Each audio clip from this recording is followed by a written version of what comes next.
जुलाई है, मुंशी प्रेमचंद, लाला धनपत राय, कलम के सिपाही, उनका जन्म दिवस है। हम सबों ने उनके प्रति श्रद्धा सुमन अर्पण किए।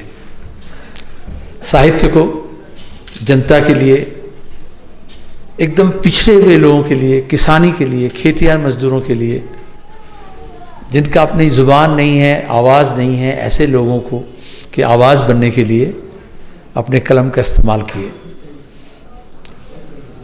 आज भी ऐसे लोगों की ज़रूरत है और यही कारण है कि युवा आंदोलन, युवा संगठन करते हुए रोजगार के लिए, शिक्षा के लिए, अन्य मांगों को लेकर के और रचनात्मक कामकाज के बीच अपने पत्रिका और पुस्तिका प्रकाश करते रहती है।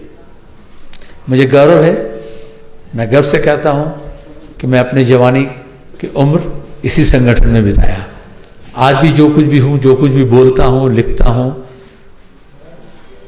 उसमें ये संगठन डीएफआई का देन है। डीएफआई करने से जो अनुभव मिला उसी को मैं अब तक भुना रहा हूँ।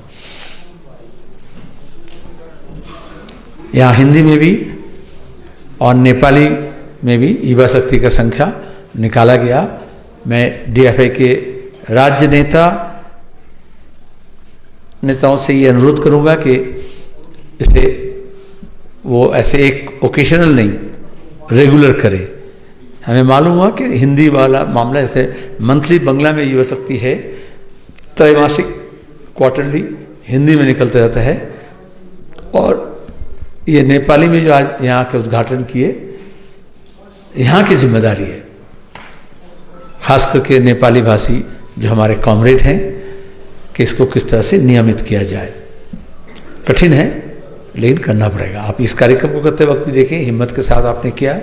जो भी कार्यक्रम किए, शहीदों के घर गए, कल यहाँ ध्रुवों ने कहा मास कलेक्शन किए, उत्साह से लोग हिस्सा लिए और सहारा दिए।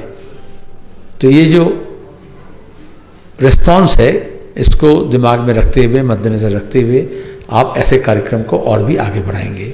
नए पीढ़ी के युवाओं को जोड़ना पड़ेगा।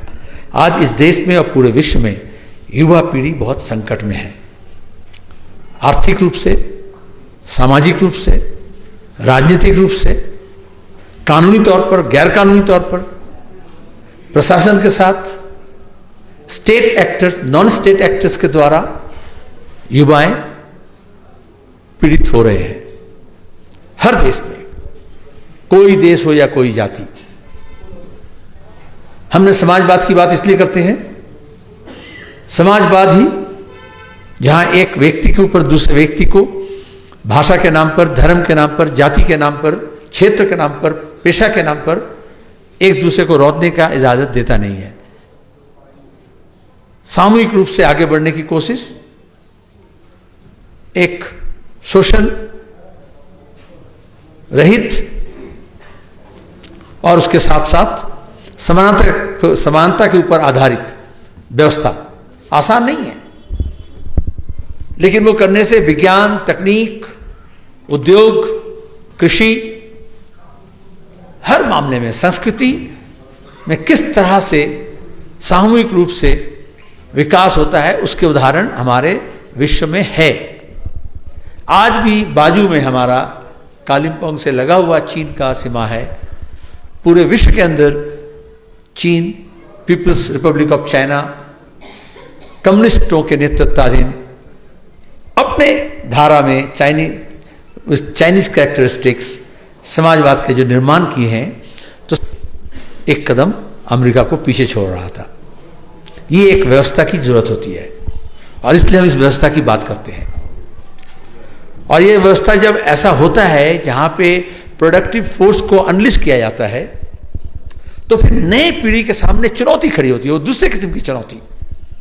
यहां चुनौती है पूंजीवादी व्यवस्था में कि वो किस तरह से टिके रहे, किस तरह से वो रोटी रोजी कमाए, किस तरह से अपने परिवार का सहारा बने, किस तरह से अपने को बचाए और परिवार को बचाए और उसके बाद देश को बचाए, समाज को बचाए।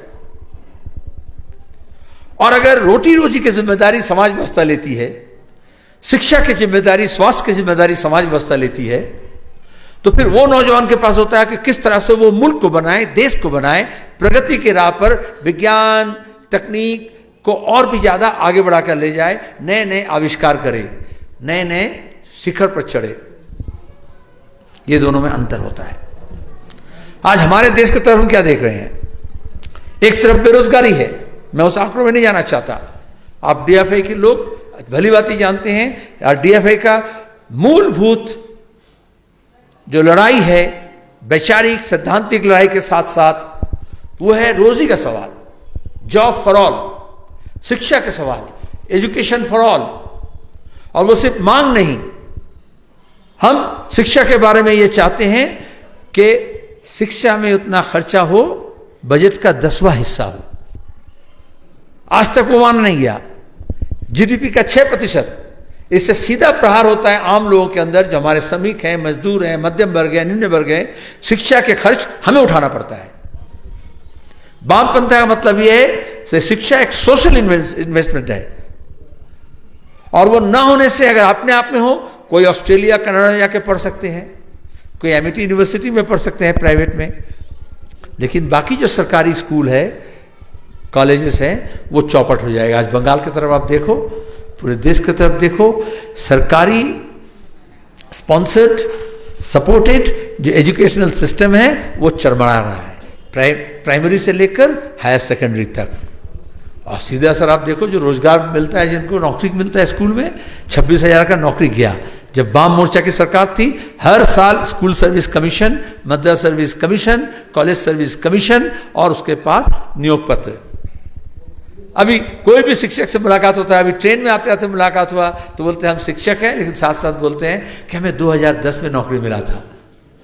2010 मतलब 11 से पहले और 2011 के बाद का अंतर यह है कि शिक्षकता एक पेशा के रूप में जिस तरह से सम्मानीय था, मर्यादा करता, वहां से वो घट गया। रोजगार है नहीं, शिक्षित बेरोजगार, आप पहाड़ में हो या समतल में हो, चाहे नेपाली हो, चाहे हिंदी भाषी हो, चाहे बंगला भाषी हो, चाहे उर्दू भाषी हो, चाहे कोई भी भाषा के हो,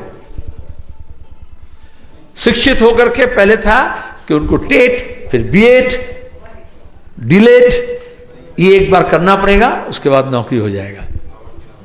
और आजकल बीएड, डीलेट करके सब बैठे हुए हैं। जिनको नौकरी मिला था उनका नौकरी किया, और वो कल भी नवान्नों में जा रहे हैं फरियाद लेकर के, कोर्ट के चक्कर लगा रहे हैं। तो इसीलिए सामाजिक राजनीतिक स्थिति के बारे में जायजा लेना पड़ता है। अंतर तो हुआ, और सिर्फ शिक्षा में नहीं, रोजगार है कहां?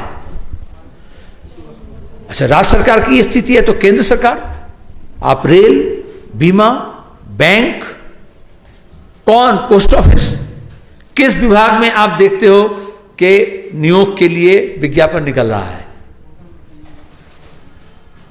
रोजगार है नहीं। ऑर्गेनाइज सेक्टर में हो, चाहे प्राइवेट सेक्टर में हो, या पब्लिक सेक्टर में। और जो भी हुआ, कुछ लोग बोले नहीं, असल में आपका तो एम्प्लॉयबिलिटी नहीं है, ऐसे बोलते हैं। और अगर एक बार कंप्यूटर सीख ले तो नौकरी हो जाएगा। हर दौर में ऐसा होता है, वो व्यवस्था के परेशानी नहीं बोलते। हम जब नौजवान थे, हमारे पहले वाले पीढ़ी को यह कहा गया कि टाइप शॉर्ट हैंड सीख लेने से नौकरी हो जाएगा। सब इलाके में टाइप शॉर्ट हैंड स्कूल बन गया। फिर कंप्यूटर जब आया, बोले कंप्यूटर सीख लेने से नौकरी हो जाएगा। और अभी टीसीएस, अभी बोलते हैं एआई अगर हो जाएगा तो नौकरी मिल नहीं जाएगा, नौकरी चला जाएगा। 10,000 लोगों को टीसीएस, सबसे बड़ा जो टाटा कंसल्टेंसी सर्विस है इस देश में, उसको वो छटाई कर रहे हैं। ये शुरुआत है, ये सिर्फ टीसीएस नहीं। वो करने का मतलब असल में इंडस्ट्री में, ट्रेड में, कॉमर्स में, सर्विस सेक्टर में परेशानी हो रहा है। ये कह रहे हैं कि उन्नयन ज्वार, वो कह रहे हैं कि विकास, लेकिन नौजवान के दृष्टिकोण से देखो तो उनका रोजगार का अवसर है नहीं, और जो रोजगार कर रहे हैं उनको बिठाया जा रहा है, निकाला जा रहा है, छटाई किया जा रहा है। ये कौन लोग हैं जिनको परमानेंट नौकरी मिला? जिसको पहले कॉलेज के कैंपस में जाकर के रिक्रूट किया जाता था कोर्स कंप्लीट करने से पहले। वास्तवता ये है, लेकिन इतना ही नहीं है। जो परमानेंट नौकरी करते थे, जो पढ़े लिखे हैं, जो एकदम एजुकेटेड हैं, प्रोफेशनल हैं, उनको छटाई किया जा रहा है। और जो